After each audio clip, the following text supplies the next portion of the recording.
Today we have our amulets, and we'll see how many people made amulets. I brought an amulet that my daughter had made when she was 10. And an amulet is always a symbol that holds meaning. And it holds that meaning in a form, so that symbols are forms, and symbolic forms can be enormously stable. There are symbolic forms that have stayed with us for tens of thousands of years, some of them hundreds of thousands of years. So the stability of symbols reflects the objectivity of the mind.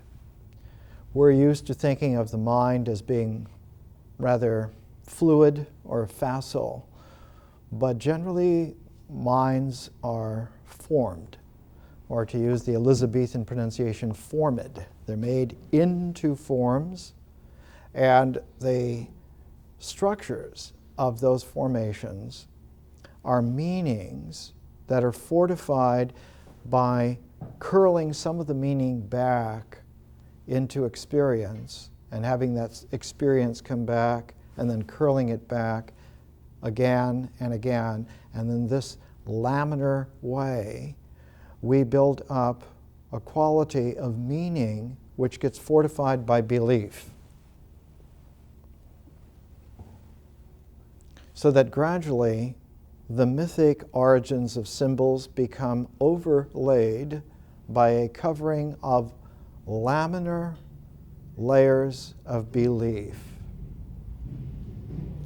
So that later on, if someone says in a colloquial sense, well, that's just a myth that needs to be exploded, they're not really talking about myth, they're talking about belief, about beliefs.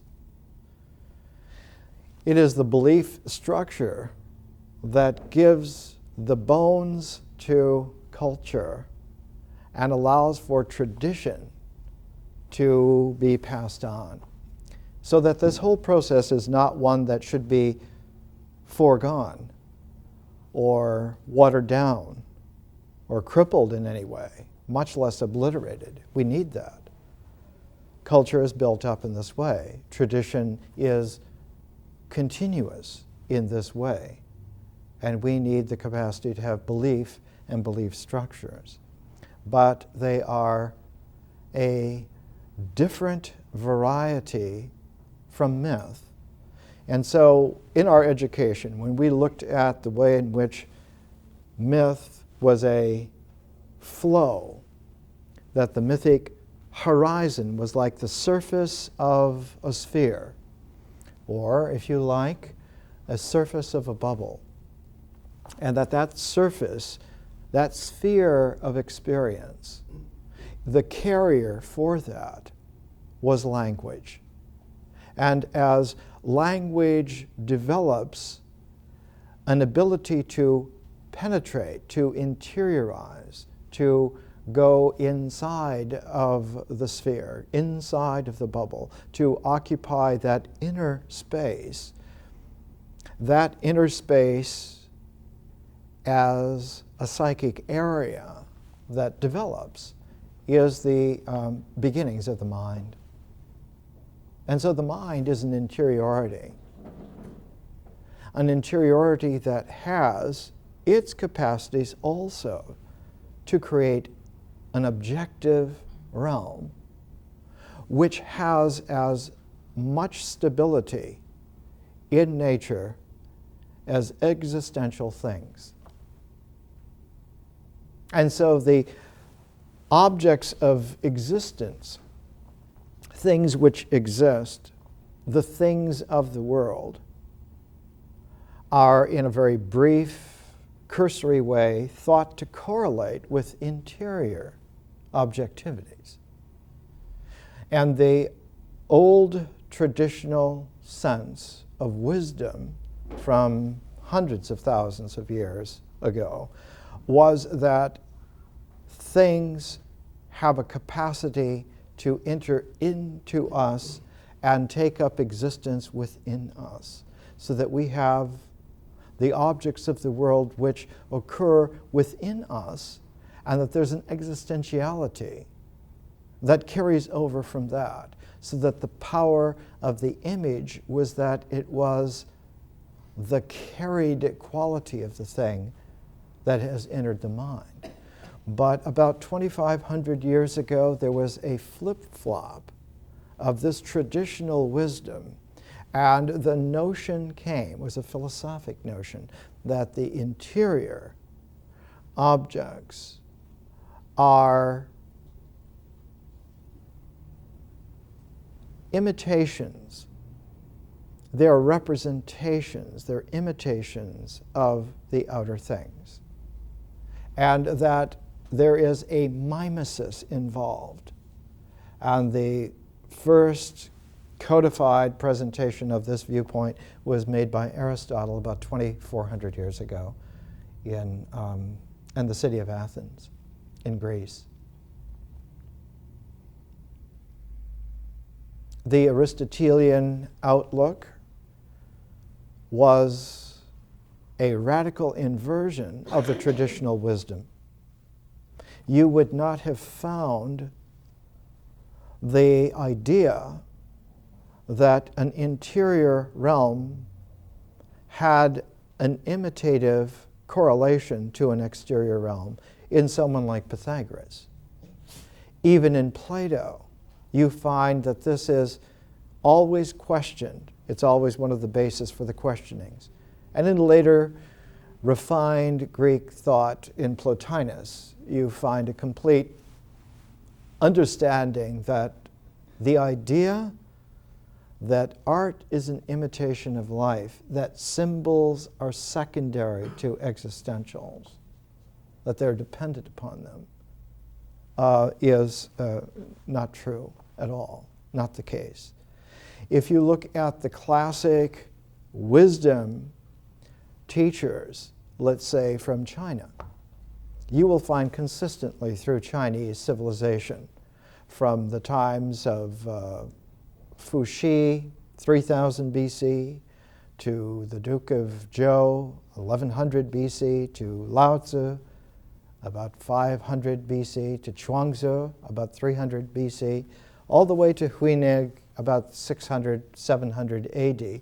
Consistently, Chinese wisdom sees it the way that Pythagoras and Plotinus would have seen it. And they would have seen it the way that Homer saw it.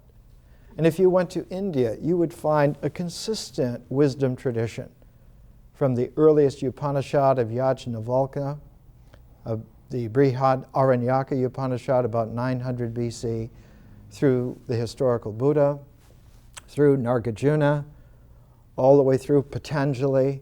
You would have found likewise this wisdom tradition. The Greek rationalist inversion of the way in which nature integrates had catastrophic difficulties attendant upon it in the ancient world. And one of the difficulties was that Alexander the Great was a prized student of Aristotle and spread the Aristotelian outlook throughout most of the known world. The arch rivals of the Greeks of that time were always the Persians. From the times of probably from Pythagoras, who studied in Persia for 11 years and had no problem with the Persians whatsoever, about 550 BC, but from the time of around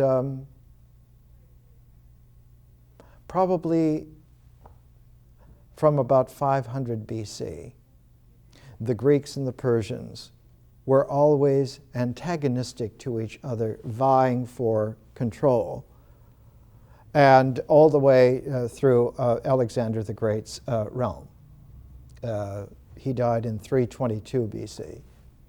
So for a couple of hundred years, the classic understanding of Persian outlook on symbols comes from a report by the great Greek historian Herodotus. And Herodotus, this is book 1, section 133. Herodotus informs us that the Persians are very fond of wine. It is their custom to discuss important affairs in a state of intoxication. And on the following morning, their decisions are put before them by the master of the house, where the deliberations have been held, and if they approve of the decision in the state of sobriety, they act accordingly. If not, they set it aside until the next drinking session. When sober and they have their first deliberations, they always reconsider the matter when under the influence of wine. In a similar manner, Strabo, 1st century A.D., a Greek geographer and consequent historian because of that, says that the Persians' consultation on the most important affairs are carried out only while drinking, and that they consider resolutions made at that time more dependent upon than those made when sober. And about 1000 A.D. in the Shah-Namah by Ferdowsi, the great Persian epic, the Epic of Kings, always deliberations are held during drinking bouts, but decision is postponed till the following day. And you find this quality always there in China after the Han Dynasty. China's greatest mystical poet Li Po was always writing poems with a cup of wine. All of his poems are about what the Persians used to call the drunken universe. That there is something in the state of intoxication where one lets go of the conviction that the mind lords it over things and that things manipulate the mind. That two-way street, because mimesis works both ways. If you're convinced that things are imitated by the mind, then the way the world is, the mind will have to obey. But if the mind is strong enough, then it tells the way things are going to be, and the world can damn well toe up. That two-way street of imitation was always dissolved when one is drunk, when one is inebriated. So that under the influence of wine, the Chinese from the Han Dynasty down always considered this the more trustworthy, like the Persians, the more trustworthy state. Incidentally, the grape was introduced into China by a general named Chiang Qian about the 2nd century BC. Before that, the Chinese never had the grape. It's interesting, too, because the grape was introduced at the same time as alfalfa. Alfalfa is the food for horses. And in the great Central Asian steppes, where the Persians had their vineyards, they traveled by horses. And so alfalfa and grapes came together. And the great Chinese general who brought them also brought a new style of horse into China. So that when you see the Han Dynasty, you see, instead of the coteries of warriors, for the first time, you see an armed cavalry, which are the pride of the Han Dynasty. And later on, when the Tang Dynasty is founded, it redoes the Han because it gets the latest breed of horses who were much faster. Han horses are like Clydesdales. They're very strong and they're stout in war. Infantry have no chance against an armed, trained man on a horse that doesn't budge in battle. But the Tang horse is different from the Han horse. The Tang horse is built for speed. And the Tang Dynasty was built on horses that are completely mobile. because they had discovered by that time, instead of the Roman formations of the Han, they had discovered Alexander the Great's technique of whipping cavalry around and outflanking an enemy. Napoleon won many battles by understanding how to use cavalry in an Alexander the Great mode. And the founder of the Tang dynasty, Tang Taizong, did the same thing. He extended China from the Pacific Ocean all the way to Afghanistan because he did a Pony Express thing. He kept thousands of horses pooled every 30 or 40 miles so that he could send an army across Asia in the time that it would take most deliberations by the enemy to decide what to do. They were already there. So the grape and alfalfa, the sense of intoxication adding to the reality of one's mind, that one's mind is no longer in the flow of experience, which is flowing between the objectivities of the ritual existentials and the mental objectivities. In between those two poles, the flow of experience, the flow of language, the flow of feeling, between those two. But in intoxication, all three of those phases, the symbol, the ritual, and the myth in between, all three of them are set aside as a set. And what you're left with is pure nature. So that when one is intoxicated, the mind is returned back to the mysteriousness of nature, back to a primordiality that pre-phases existence, so that one is brought back into the mystery of nature, where the mind works in a different mode. Instead of the mind recording an imitation of things through the medium of language, which is representational, and having it register as some kind of interior image that's then building bone through this imitation process, when you are drunk, there's no structure that's built with that set. Ritual is circumambulated. Language is circumambulated. The symbolic, imitative capacity of the mind is outflanked, and one moves with lightning speed to the mystery of nature, and there the mind finds a different kind of affinity. That the mind is capable then of original objectivity.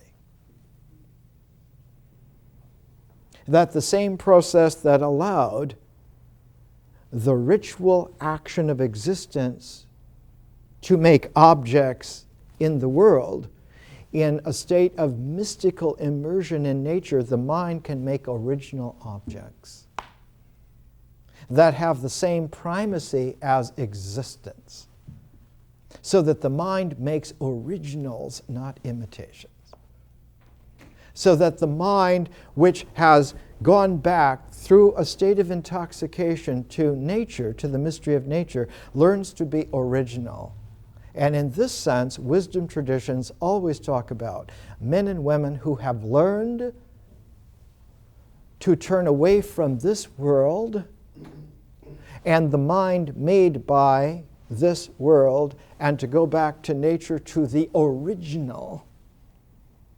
And that kind of mind makes symbols which are not imitations of anything, they're original. And they have, because they do not have the quality of being limited by ritual liminality, because they have the higher integrating dimensions of the mind, an original symbol in the mind is able to integrate the entire structure of nature. So that symbols made in an original mind have the capacity to integrate perfectly, completely. And so one finds in wisdom traditions always some kind of a phrase that talks about the perfect mind, the completed cycle. That one finds the center not so much as a center point, but one finds the center because one has brought all of the sphere of the mind to a focus. Now that the center then is a focus.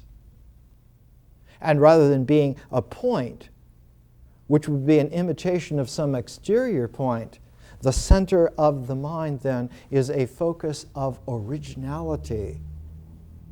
And that the mind integrates not rituals, not myths, not even early symbols, but it originates an archetypal symbol, sometimes called the self, sometimes called the soul.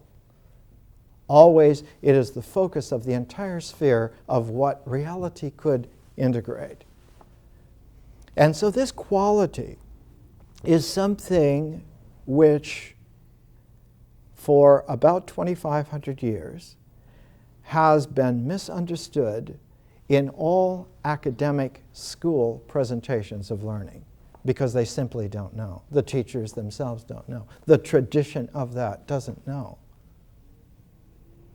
And so it's the ignorance of the schoolboy, raised to a level of sometimes Cambridge dons, that they know a lot about their books, they don't know anything about life. They don't know how to live as men and women. And so this whole quality is what we're looking at here, and the title of today's lecture is The Resonance of Presence. The Resonance of Presence. And we talked several times about how in the primordial world, the earliest wisdom expressions and images,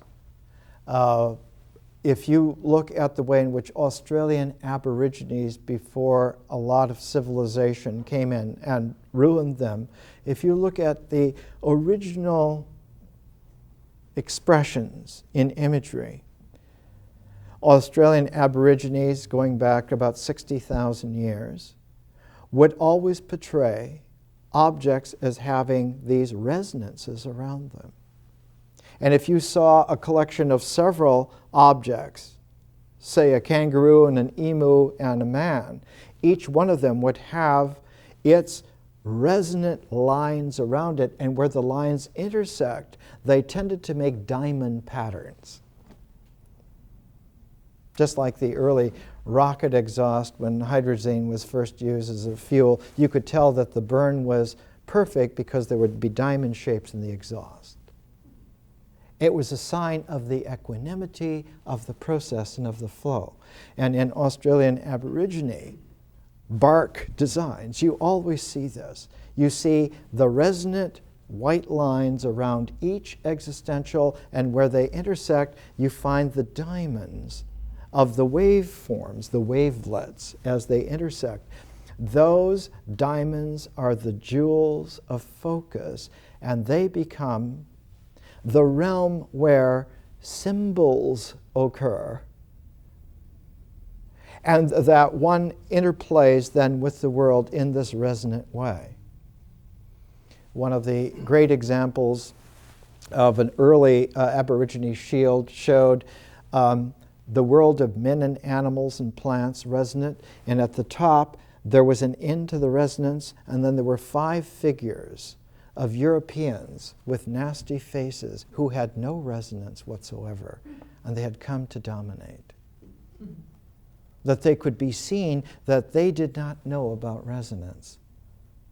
They only knew and were free to dominate because they didn't understand that there was resonance, that there was ecology, that there was presence, and so they just manipulated brutally. This quality is there in nature. In nature, mysteriously, the resonance is always there. We talked about a couple of weeks ago of how gravity, in a very interesting way, gravity is a resonance of mass. It isn't so much that gravity waves are coming out from something, is that they are resonant extensions of the way in which mass occurs as an energy form. Energy flows that are brought into bows that become mass. Energy becomes mass, and when it does, the resonance of it are gravity waves. And that one has then this sense that the entire universe is alive in this kind of wave-formed way, that the ripples of the universe are incredibly rich as a tapestry, and that our quality then of having a center which is primordial is that center which is primordial is in direct resonant contact with the entire tapestry, so that one has the sense at the center, at the soul center of the mind, one definitely has the realization that one is universal.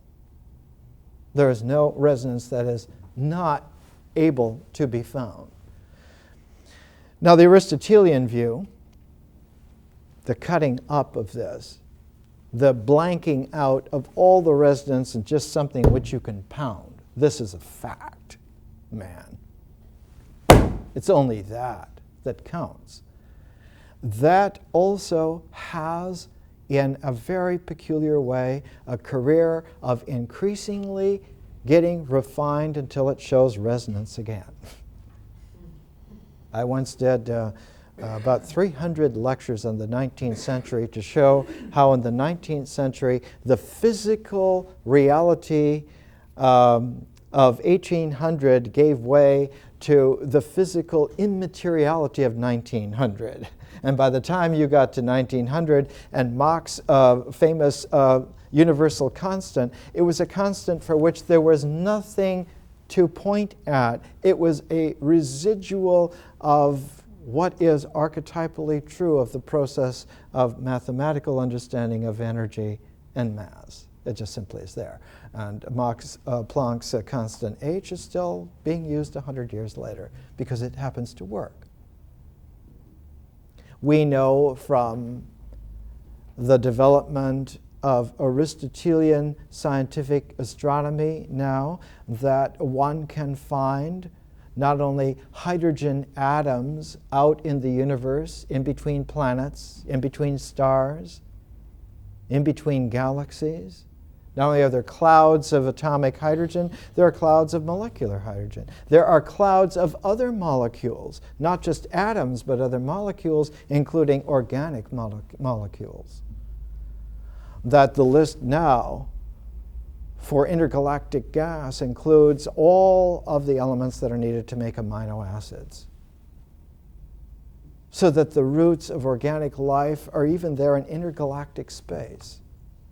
So that the difference between organic and inorganic, between inert nature out there and our special nature in here, obviously is not the gulf that it was once assumed. And this is important because one of the volumes that we're going to use, Suzanne Langer's Mind, an Essay on Human Feeling, when she started out in the 1930s, her first published book, Philosophy in a New Key, a study in the symbolism of reason, right, and art. Reason, symbols, right, ritual, and art. Three styles of objectivity.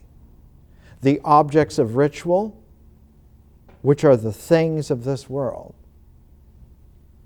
The things that get cinched into objectivity by the action of energy, the action of mass, the practicality.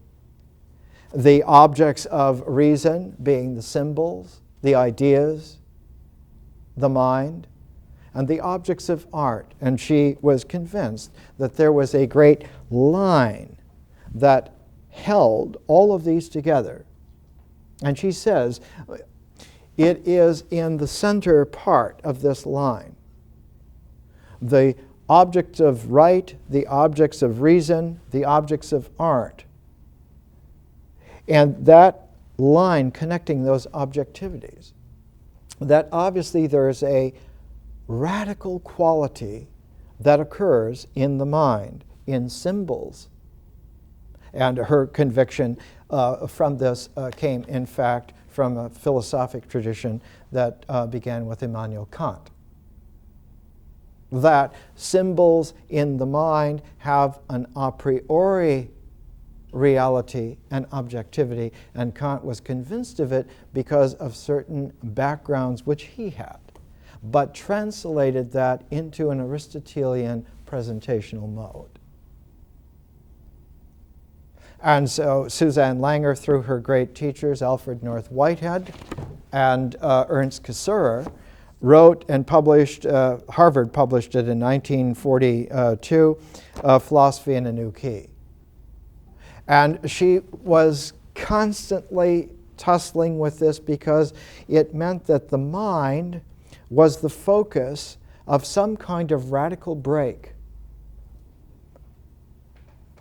And that the radical break was between the mentality of animals and the mentality of humans. That human mentality is markedly different from animal mentality. So runs the Aristotelian myth, the belief. And the difference is that man has a capacity which the animals do not have. He can live in a symbolic realm. He can be intellectual. That animals cannot live in an intellectual way. And out of this came a book some 8 or 9 years later. It was called Feeling and Form, a theory of art developed from Philosophy in a New Key. And she came to the conviction that feeling was the primordiality out of which thinking came. And that if you want to understand symbols and thinking, you have to first understand feeling and experience. And this worked on her for about a generation until finally she wrote a 3-volume set. It took her more than 15 years to complete the 3 volumes. Mind, an essay on feeling. Finished it in 1982, almost 50 years after she began. And she says in the beginning, you can't really expect anyone to understand this until they see the origins of it and follow it all the way back. But this is a kind of a process which doesn't just stop and start with her. You have to include her teachers. You have to include their traditions. And in order to make sense out of it, oddly enough, this entire stack would have to be about 1 mile high. But we can truncate it because we can come back to the way in which the Persians and the Greeks at one time understood each other perfectly well, and a generation later they didn't understand each other at all. And consequently, there was a period of several generations of warfare between them, which oddly enough, the Greeks won, outnumbered about 100 to 1. In both territory and population, they won. In the time of Pythagoras, you do not find any quality where the Greek and the Persian understanding of wisdom is different. Very, very similar. And the key to that is because Pythagoras had an Egyptian background before he went to Persia. And that the Egyptian background was a common background to both the Greek and the Persian at that historical time, about 500 BC. In fact, the Persians had taken over Egypt in the person of Cyrus the Great and Cambyses, and it was a part of the Persian Empire for a while. But before that, there was a common ground that goes back several thousand years. And to go back in that background is very complicated and very difficult to do. One of the qualities that we need to understand is that for the Egyptian archetypal original symbol experience, they found that the pyramid was the shape, was the symbol which manifested for them the originality of the mystery of the universe. And we have to understand that when you look at a pyramid, the base of a pyramid is a square. And that what rises from the plane of that square are 4 triangles. So that there is a quality of a pyramid that's not just the 4 triangles, it's not just a 3-dimensional triangle, but it is a 3-dimensional triangular projection from a square.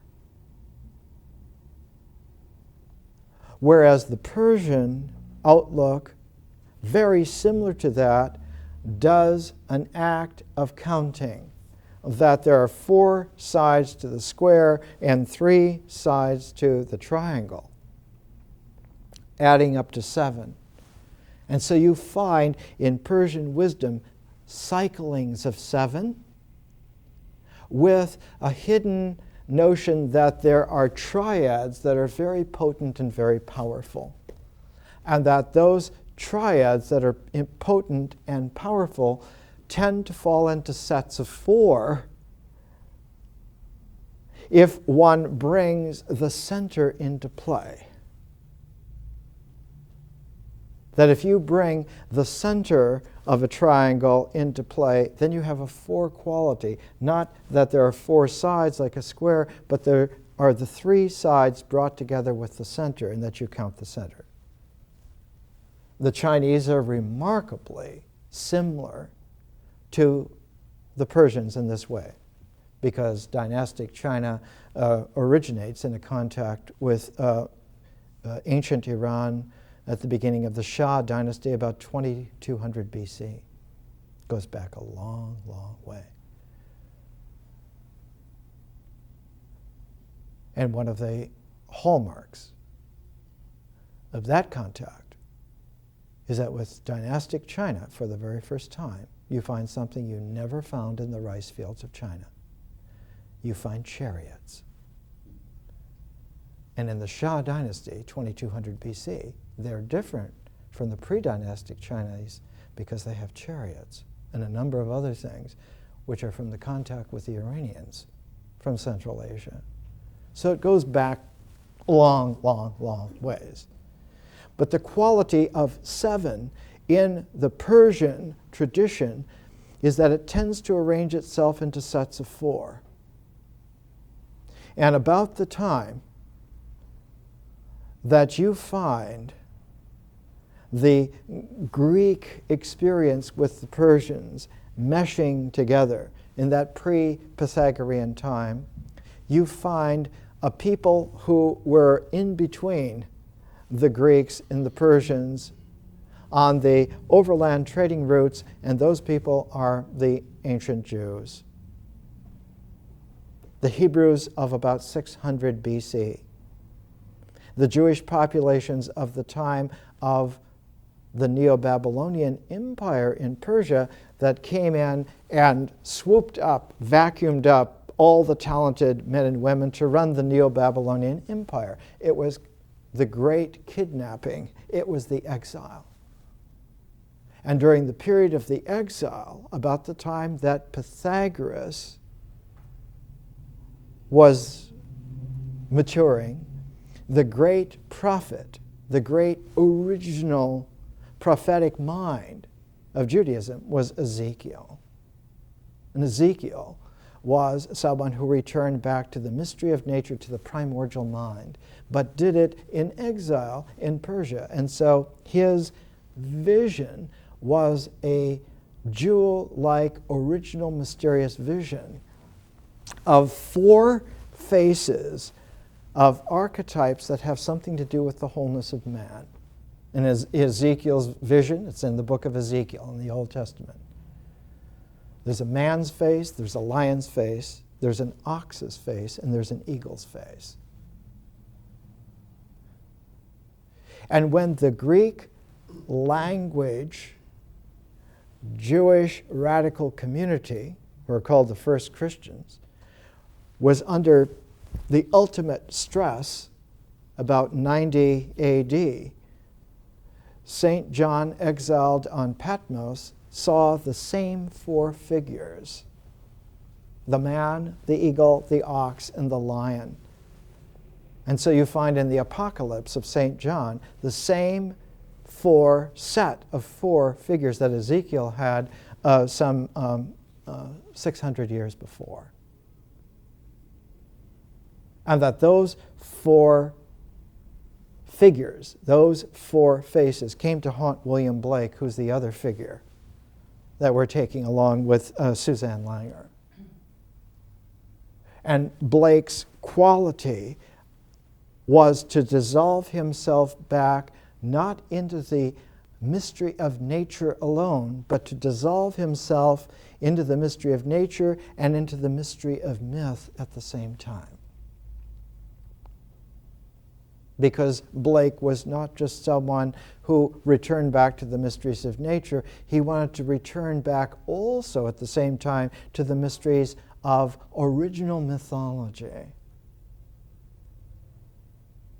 He lived in London at the time when there were a number of very alert people. One of his close friends was Mary Wollstonecraft, who became Mrs. William Godwin, and who became the mother of Mary Shelley, who married Percy Shelley.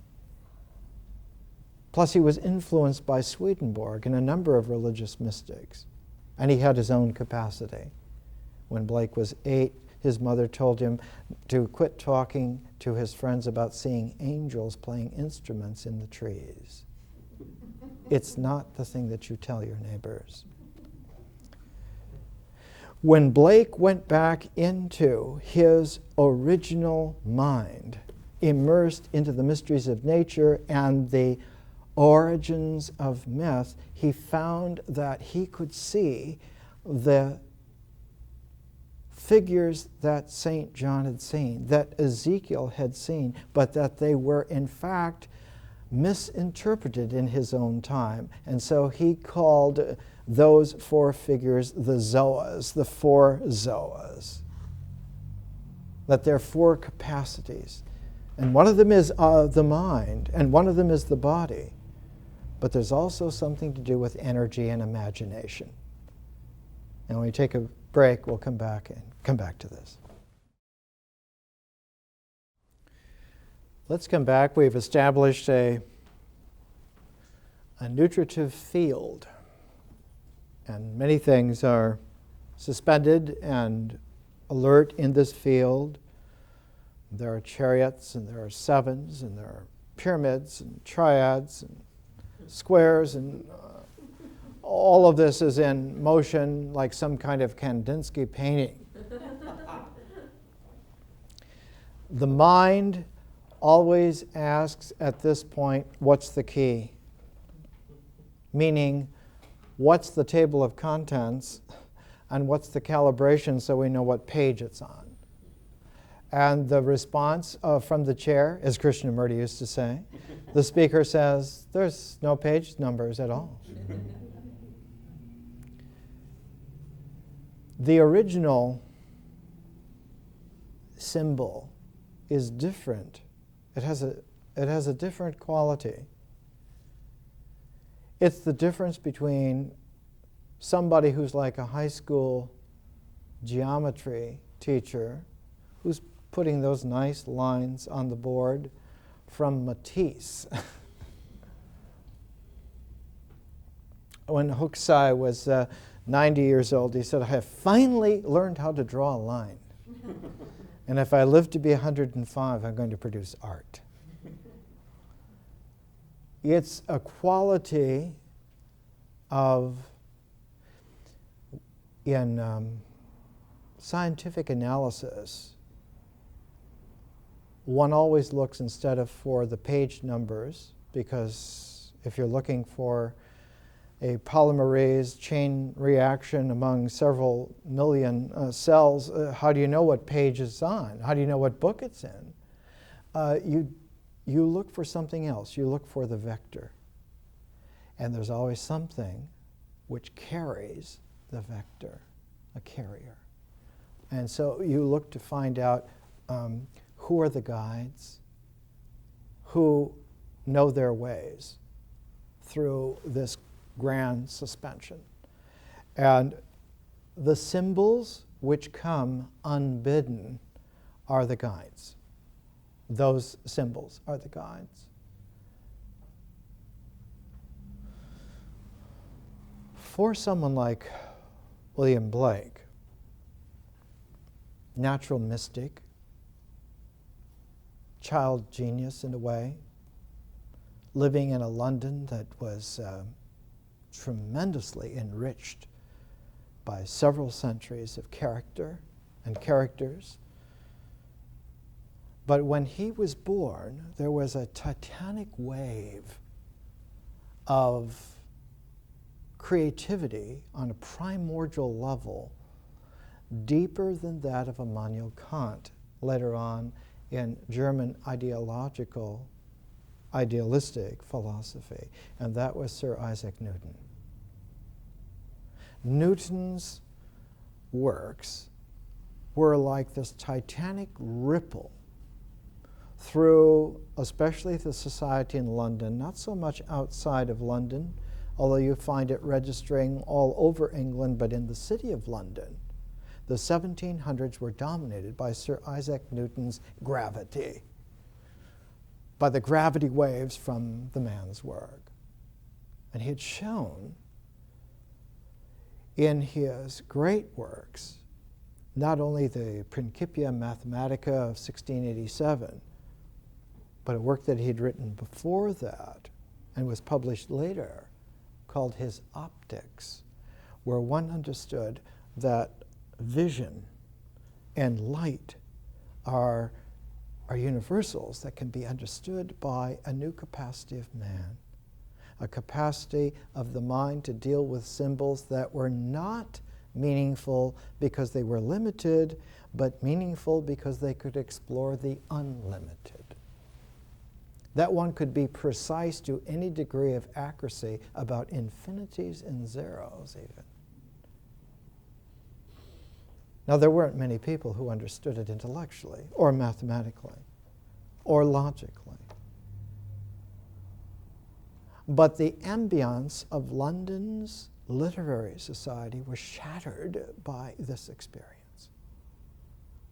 And instead of having someone who was measured as being a great poet because, like Alexander Pope, he could write perfect lines every time, you began to have the appreciation for someone like a Wordsworth, whose images trailed off into the infinities and occasionally presented the mysterious zeros themselves.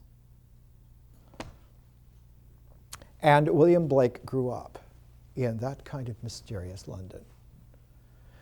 He was exposed very early on to an extraordinary fact about Sir Isaac Newton, that while Newton was the genius as a young man in physics and mathematics, he was the lion of Cambridge, the green lion of Cambridge University, the mathematical genius of all ages.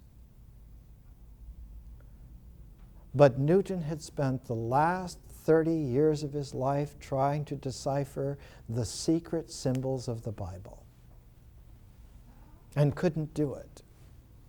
That this incredible acumen, able to deal with the calculus of infinitely large and infinitely small, was baffled exactly on the founding archetypal symbols of the Jewish and Christian religions, especially those symbols that were in the Apocalypse of St. John and of the visions of Ezekiel.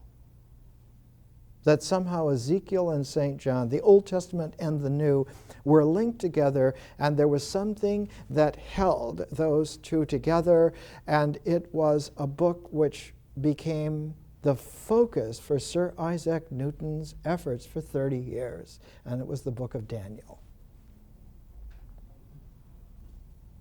Anyone who lived at that time could quote you from any of these books. They not only read them, they lived by them. They could tell you book, verse, and chapter where these images were, and the fact was that in the book of Daniel, those 4 figures that were there in Ezekiel, and they were there also in St. John, that somehow there was this transition of this square of archetypal keys to the mystery of the universe that went all the way through and formed like a symbolic bar, the fulcrum of which was the mysteriousness of the Savior. And that the import of this, that these 4 figures were the symbolic bounds of the secret processes by which God worked out the destiny of the universe. Especially for the listening ears and the witnessing eyes and the alerted mind of man. That this set of 4 symbols, the man, the lion, the eagle, the ox, these 4 symbols were so powerful that they styled the entire structure of the New Testament. The 4 Gospels, each one was one of these figures. And there were to be no more, because this was the liminal set. This was the square. This was the foundation upon which one could build an accurate understanding. And Newton tried for the last 30 years of his life. He could not. He wrote ream after ream after ream of discussions and possibilities. He applied his enormous intellect to this. And William Blake decided as a young man that he had the capacity to understand and to appreciate this mystery, and that where Newton went wrong is that he had not had the genius to develop his own language other than just the mathematical language of abstraction. And so William Blake set out to develop his own mythology. Not to make it up, but to go back to the primordiality of himself and to bring it out of himself. And that out of that new mythological field of experience that would flow the way that the mystery of nature actually flowed. Forget civilization, forget history. This was the way in which primordiality would be. He would then use himself, use his own mind to bring the energy and imagination of that experience and link together his body in this world and his mind as the center of this world, and that all of this would then make an ecology of understandability, that he could be a beacon of truth to the world, deeper than Newton. And as a young man, I think he was in his mid-20s, he did a fateful sketch of, for him, the central figure in this mystery. It wasn't Daniel, it wasn't St. John, it wasn't Ezekiel. For him, it was Job. The central mysterious figure, the symbolic guide that Blake chose for himself was Job. Because there was something mysterious. There was something deeply symbolically arcane about Job. Job was the figure who had a direct link to God. And while everything was cut off from him, he lost everything in this world. until you've lost everything. You can't imagine how devastating that is, to lose everything and not to let go of that secret, direct, not a tie to God, but the certainty that the resonance is still active. That Job was the figure who, denuded of everything existential and everything of his mind and everything of his life, was left on a mound of ashes, and the only certainty that he had was that he was still a resonance of the presence of God. That God had not abandoned him, even in that condition. Even when his wife said, obviously, God hates you. Curse God and die. And Job said, no, that I know is not true. And so for Blake, this was the figure. And all during his life, he struggled to try to make an expressive form, a symbolic form, that could carry his new mythology, could carry it intact. And by intact, he understood, he was very sophisticated, he understood that this mythological language had to have images and words, both, images and words both, in such a form that they would not be imitations in the interiority of human beings, but would be originals. And so he devised a way of engraving on sheets of copper. He would engrave his words and his images on sheets of copper backwards, mirror-wise, so that when you ran paper over them, they would then print out.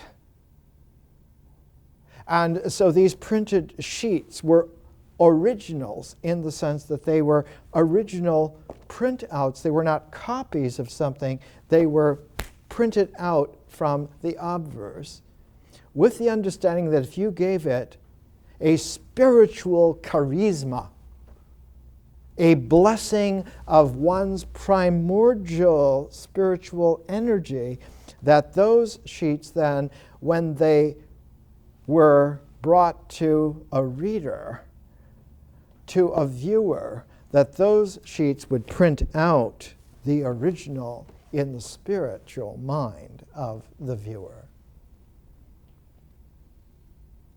That there would be this process of the transmission of originals, not any Aristotelian imitation whatsoever. No stage would be not original. And so he took great care that you do not mass produce the pages, but that every page be struck by hand, by himself and by his wife Catherine working together.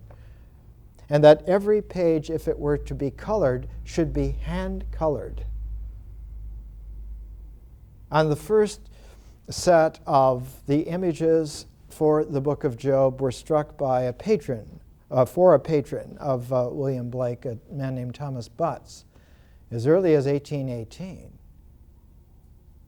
And then an artist friend of his named Linnell, James Linnell, a set was made in 1821 for him. These were all hand-colored by William Blake. And then towards the very end of his life, though the set bore the date 1825, it was actually 1826 when it came out. He died a few months later in 1827. The entire set of the illustration of the book of Job, the illustrations of the way in which the mystery, God's mystery, was unfolded symbolically for man in a series of 22 plates. And that these 22 plates had only 21 of them numbered. One of them was unnumbered, was the 0 plate.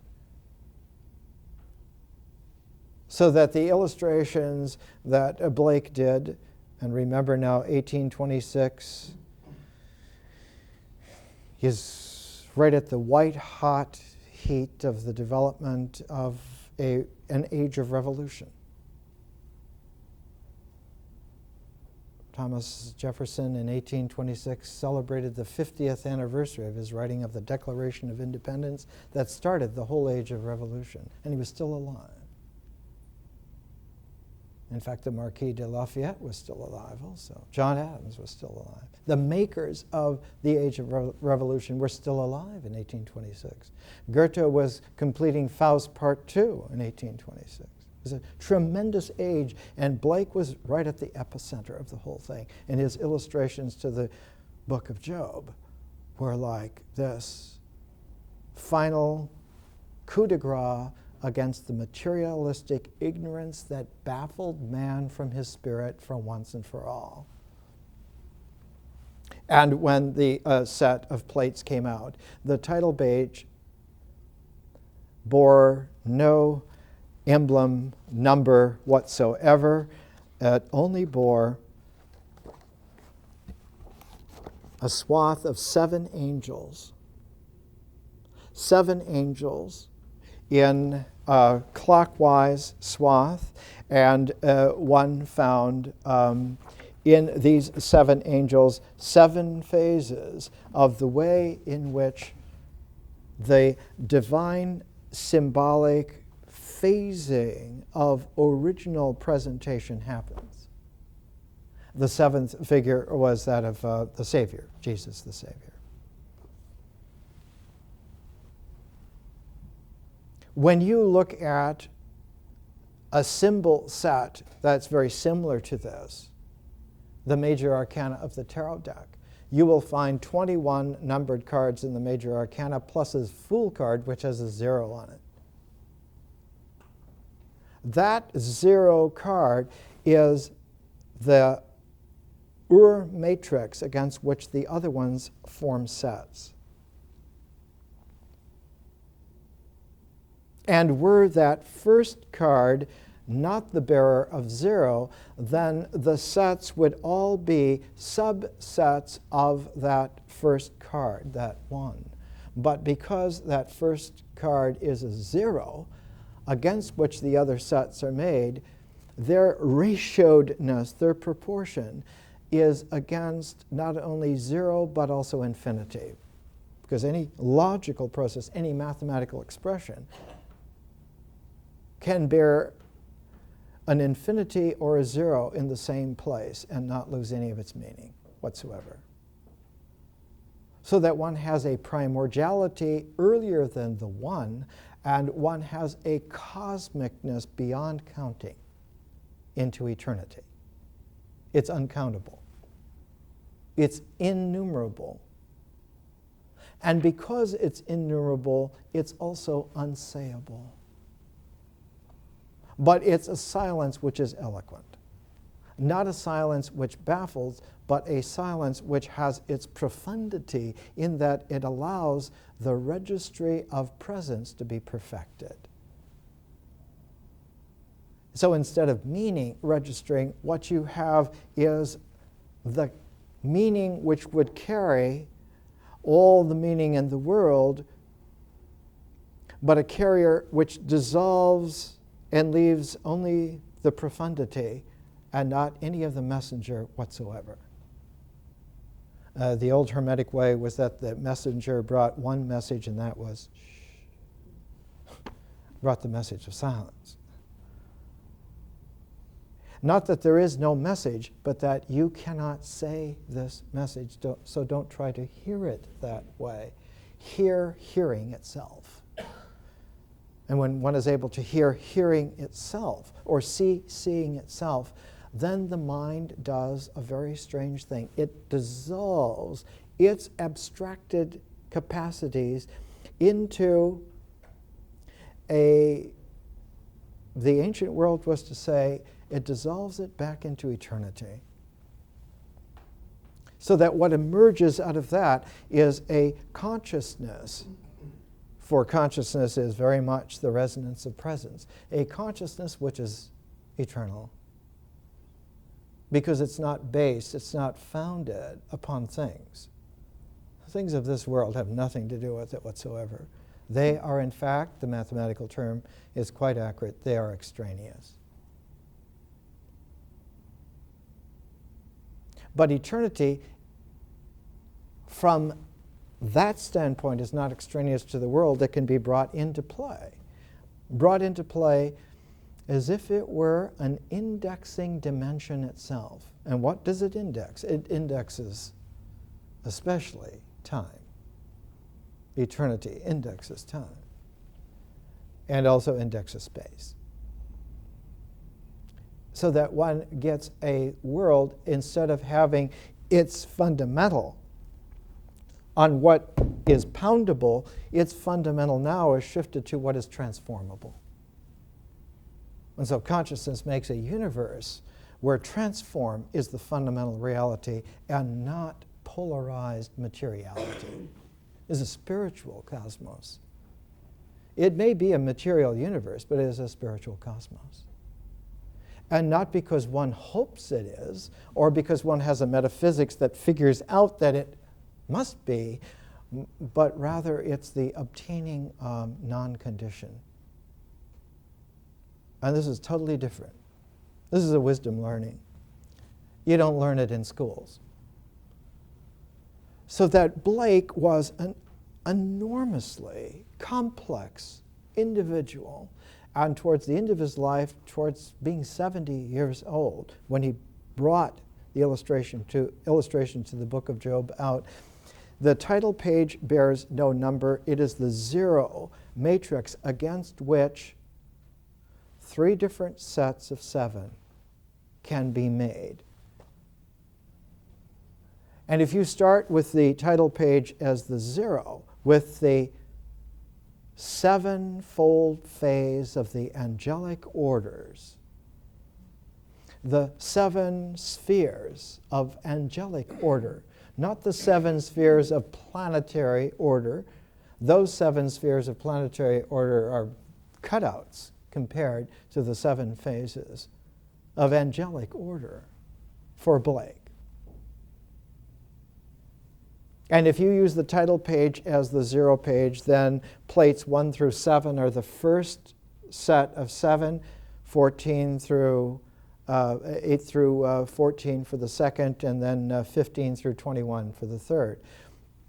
But by the time you get all the way through to the 22nd plate, to the final plate in the illustration of the book of Job, which illustration number 21,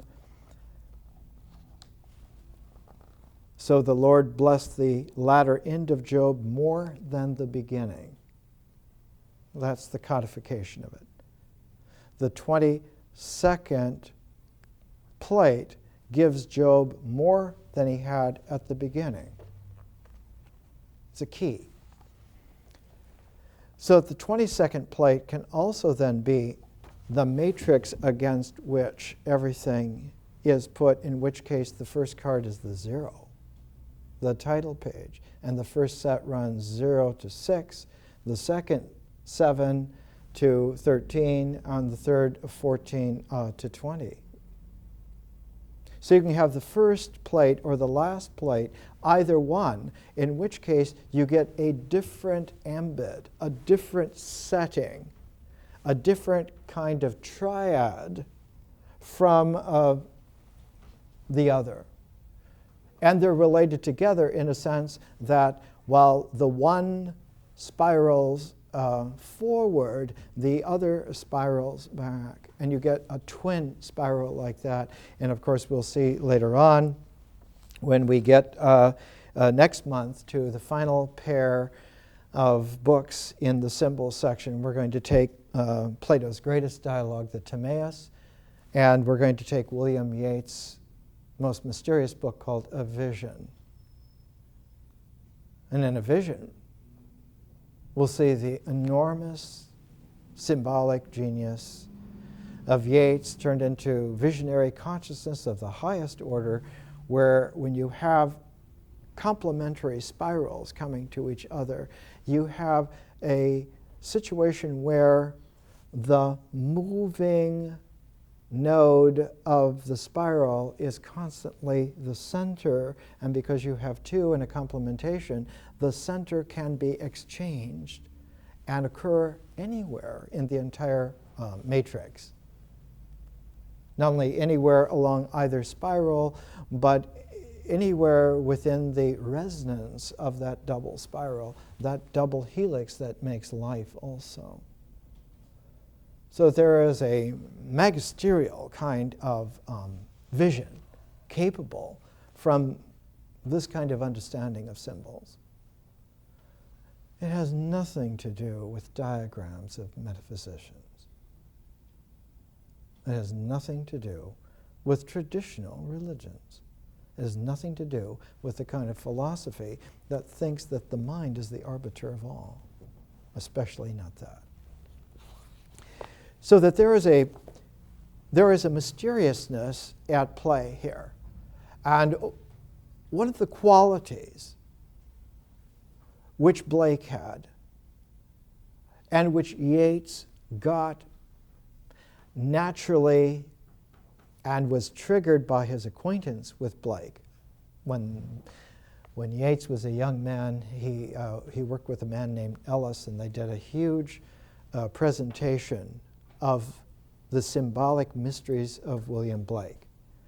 And Yeats and Ellis' book on the symbolic intricacies of William Blake was one of the first times that anybody understood William Blake in terms of William Blake. Blake was almost ignored during his lifetime. And for maybe 50 years afterwards, he was written off as a kook. The guy's an idiot. He's a jerk. He never made money. He went around making all these strange kinds of prints. Who knows what this shit is? That's exactly how they talked about him. And then when Yeats's book came out on Blake, suddenly everyone said, oh. That's an early Cary Grant. Whoa. It's a quality where Yeats then took upon himself to carry forward Blake's work and to make the kind of poetry that prints out originally in the spirit of the reader. It's a whole different kind of poetry. And what did they call that school of poetry when it first came out? Symbolists. That's what they were called. And unfortunately, the mental acuity of the British mind at the time went for a metaphysical interpretation of Yeats, and so you had very few poets who followed Yeats. And the people who were cantankerous enough not to go for this British reductionism, the French, their symbolist poets produced a magisterial poet, Paul Valéry, who unfortunately decided that this was the key to understanding his favorite religion, and he went back with an enriched Roman Catholicism when he had every capacity to understand how to dissolve all of it.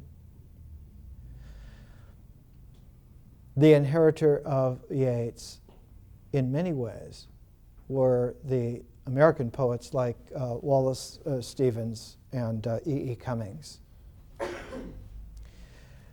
You find, therefore, Yeats, when we come to his vision, seeks exactly what Blake sought, but in his own time and in his own way. We'll see that Yeats had every confidence in his psychic capacities. He knew how to look at his psyche not in terms of the mind, but in terms of the psyche itself. But he needed to have a language which was as primordial and as mysterious in origin as William Blake's own mythology, and he didn't have that. So Yeats had to wait until he found a life companion who had the ability to generate a language as mysterious as William Blake's. And that person was his wife. And Georgie, well, she was a very ordinary, nice-looking lady, was one of the greatest automatic writers of all time. And she wrote reams and reams of automatic writing by the suitcase. They were under the bed, constantly coming up, and she would be the medium, the channel through which this fantastic cacophony of secret document pages, all written in automatic style, mile a minute, and all just thrown into these suitcases. And Yeats sat down to tease out of that mass a symbolic shape, which he did. And at the end of his life, he wrote a vision. And he showed that the cosmic philosophy in his wife's automatic writing is the ancient Hermetic understanding, not of the diagrammatic as above, so below. That's a transposition that only a materialist would understand. It isn't above and below at all. It's that the presentation always carries within its resonance the originality. So at the deepest interior, one has also the beginning of the exterior. It isn't as above, so below in some diagram on a page. It's at the center of the interior, you will find the beginning of the universe that you thought was out there and actually is at the deepest part within here. And if you were able to go to the deepest part out there, you would find the deepest center of your own focus. That they are complementary spirals that exchange centers all the time. And that's why we're eternal, and not just 48 cents worth of minerals. I think somebody figured it out. This was a long time ago. It's probably up to $1.50 now. So that there is such a thing as a symbolic set of equivalents, but the equivalence is not apparent on any stage less than the perfected, with the proviso that the perfected always is capable to carry its resonance anywhere. And that's why ordinary equations of equivalence will work mathematically, symbolically, and why they apply, and why material reality responds to it. It isn't just that E equals mc squared in some 4.5 pages of mathematical theory. You can do that. You can bring atomic energy out of those atoms and put it into play. It's done every day. It's been done every day for several generations now. And even further from that, one can bring eternity into play within the limited world of polarized time-space. So that the spirit turns out to be extraordinarily practical, and its distribution is as perfect as one would ever want it to be. Blake was one of those symbolists who spent most of his life trying to find a way in which to express this. Now, Suzanne Langer, who were pairing with him, when she began with Philosophy in a New Key, published in 1942, published at Harvard, written in 1941, written in the real depths of the Second World War, she went through a whole series of chapters to show that symbol transformation is the key, and that the key works much like a musical key would work. And that if you shift the way in which your language indexed by symbols, if you shift the key in which you're expressing it, you get a different expression, a different rendition. She didn't carry it a step further, which someone like Stravinsky did, and that is, if you can do that once, if there is a different key, then there must be such a thing as a master octave for a set of keys.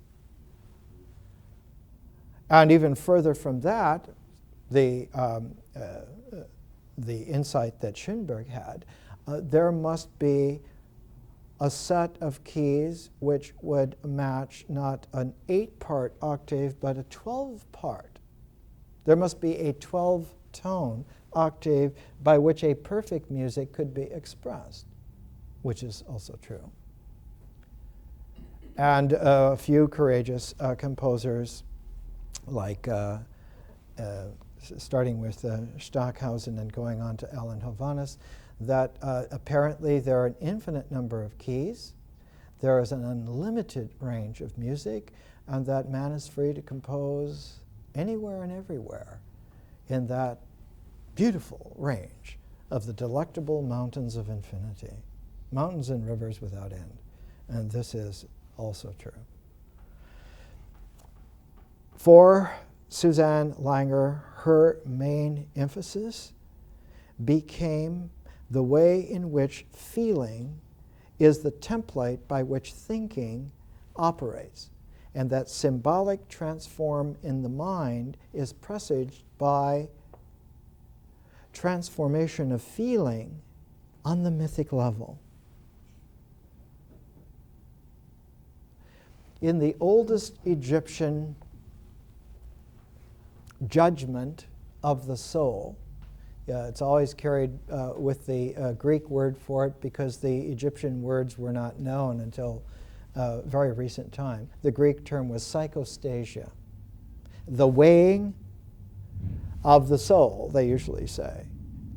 And when you look at Anubis holding the little pointer that's on the grand scale in the netherworld, it isn't the soul that's being weighed against a feather.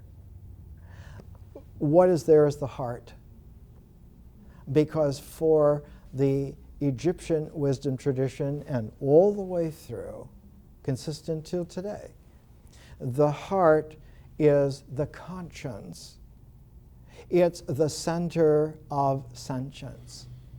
So that whatever center the mind has, it is already presaged by a template of feeling-centered heartedness. So while you may not be mathematically alert enough to triangulate in eternal fields to find a mind center, nevertheless you can find a feeling center in the heart very easily. And so the psychostasia was the weighing of the heart, to see if the heart was as light as a feather, as a plume. That plume, by the way, was not just the lightness of a feather. Remember the astronaut on the moon who dropped the feather and the tool together and they fell together, showing they were equal? It's not that the heart is as light as the feather, but the feather is a symbol, is a hieroglyphic for Maat, M-A-A-T. Maat is the carrier. She's the carrier of the vector of justice. She's not just an image of truth. She's not just a symbol of truth. She is the carrier of the vector of justice, which allows for equivalence to manifest in time-space in the first place. So it's much more delicate. And that was known 5,000 years ago shows how decadent our time is. A junkyard. That weighing, that psychostasia of the heart as the conscience is the center of sentience, is the center of feeling intelligence. And if that feeling intelligence is able to exchange with the carrier of the vector of justice, then how you live will be true. Understand? It isn't that the heart is as light as a feather at all. That's not it at all. It's that center, that heart center of your life will be able to carry the possibility of justice through the livingness. And that's why living form is always the criteria for art. Art is always living form. It's never an imitation of anything. It's a presentation of itself. And all symbols which carry transforms unto eternity are also living forms. In all societies, world round, there are always those gifted opennesses who see movements of light before someone physically dies and their body goes that way. The Scots used to call it second sight. That one sees light moving before the physical body itself goes that way, is the resonance of their presence showing up as a light wave. That light is not made out of photons.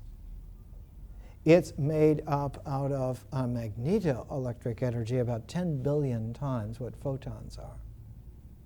And one can see that in one's psychic soul before the physical world records it as a happening. That's why if someone were really deep, like a St. John, you see events in history before they happen, sometimes hundreds of years, sometimes thousands of years before they happen. That's the art of prophecy. It has nothing to do with predictions for the newspaper. It has everything to do with eternity coming into play in this world. More next week.